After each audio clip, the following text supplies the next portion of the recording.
నల్లమల సాగర్ పై తెలంగాణ ప్రభుత్వం పిటిషన్ను ఉపసంహరించుకుంది. నల్లమల సాగర్ వ్యవహారంపై సివిల్ సూట్ దాఖలు చేసుకోవాలని తెలంగాణ ప్రభుత్వానికి సుప్రీం ధర్మాసనం సూచించింది. అయితే రిట్ పిటిషన్ను కూడా విచారణార్హమేనని వాదించిన తెలంగాణ తరపు న్యాయవాది అభిషేక్ మను సింఘ్వి కోర్టు దృష్టికి తీసుకువెళ్లారు.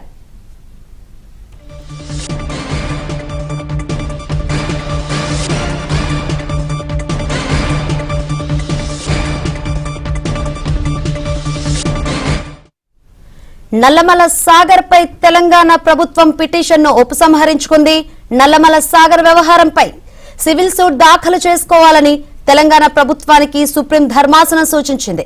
అయితే తమ రిట్ పిటిషన్ను కూడా విచారణార్హమేనని తెలంగాణ తరపు న్యాయవాది అభిషేక్ మను సింఘ్వి సుప్రీంకోర్టు దృష్టికి తీసుకువెళ్లారు. అసలు సుప్రీంకోర్టులో ఎటువంటి వాదనలు జరిగాయి ఏంటో తెలుసుకుందాం. మరిన్ని వివరాలు అందించేందుకు మా ఢిల్లీ బ్యూరో చీఫ్ కృష్ణ సిద్ధంగా ఉన్నారు. కృష్ణ, ఏంటి updates?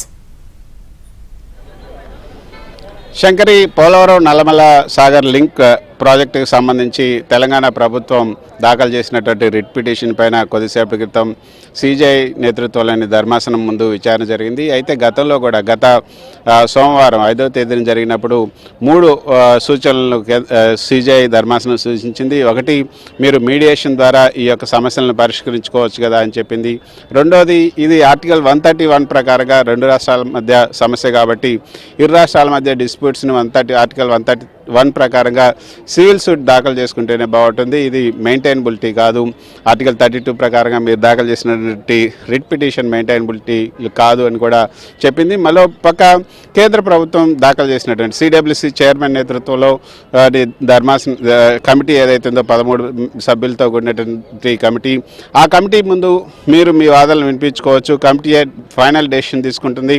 So committee final decision తీసుకోవాలి, త్వరితగతిలో తీసుకోవాలని కూడా మేము ఆదేశిస్తాం. కాబట్టి ఆ కమిటీ ముందు మీ వాదనలు వినిపించుకోవచ్చు కదా అని కూడా ధర్మాసనం స్పష్టం చేసింది.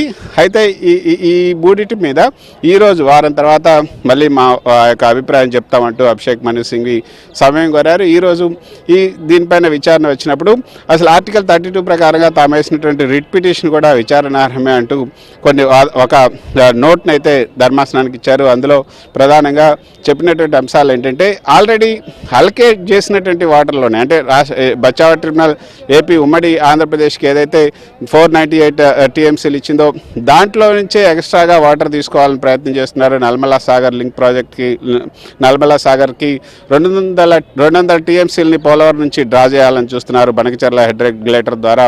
కాబట్టి ఇది ఆంధ్రప్రదేశ్ తెలంగాణకు సంబంధించినటువంటి వ్యవహారం.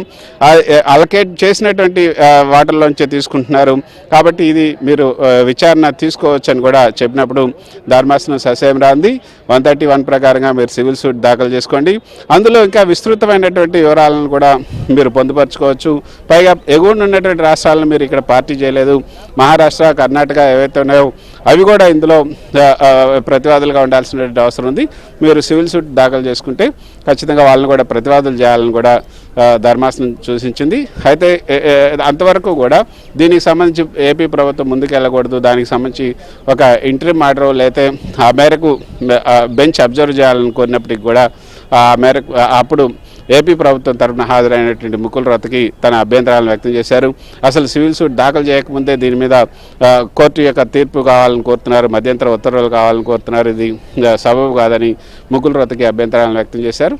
సో ఆ మేరకి మేము సివిల్ సూట్ దాఖలు చేయాలా లేకపోతే వేరే ఏది చేసుకుంటామనేది తర్వాత నిర్ణయిస్తాం. కాబట్టి ఇప్పుడైతే మేము విత్డ్రా చేసుకుంటామంటూ అభిషేక్ మను సింఘ్వి చెప్పడంతో దానికి విత్డ్రా చేసుకోవడానికి లిబర్టీ ఇస్తూ, అంటే తదుపరి మళ్ళీ, అంటే ఇప్పుడు విత్డ్రా చేసుకున్నందువల్ల మళ్ళీ సుప్రీంకోర్టు రాకూడదని, అంటే గతంలో ఇటువంటి పిటిషన్లు ఏదైనా విత్డ్రా చేసుకుంటే మళ్ళీ సుప్రీంకోర్టుకు వచ్చేందుకు అవకాశం ఉండదు. కానీ మళ్ళీ సుప్రీంకోర్టును కూడా ఏ రూపంలో అయినా మళ్ళీ సుప్రీంకోర్టుని ఆశ్రయించేందుకు లిబర్టీ ఇస్తూ ఈ యొక్క రిట్ పిటిషన్ విత్డ్రా చేసుకోవడానికి సుప్రీంకోర్టు అనుమతించింది. Right, thank you Krishna.